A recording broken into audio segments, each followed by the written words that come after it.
wala. Ayan. Hello po.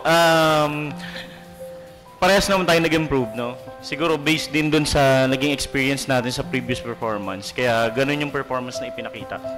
Though, ang comment ko sana is for the both of you. Kaya lang kasi gusto ko lang mag-add, no? Para at least mas maintindihan ng lahat since wildcard ito, no? Kay sir, grabe yung improvement po. No? Grabe. And good choice yung song talaga na napili mo. Bagay na bagay sa boses mo. Wala kang kailangan patunayan. Nandun na yun, naka-place na yung boses mo para sa song na yun. Yun yun. Kay AJ, tama, no? Katulad ng sinabi ni Purado Pao, no? Mahirap din kasi yung kumakanta ka ng panlalaki, no?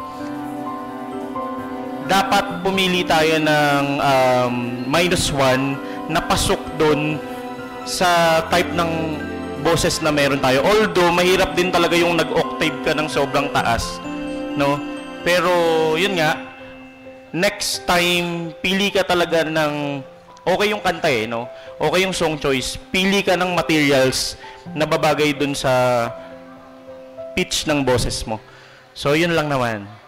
Thank you po. Ayan,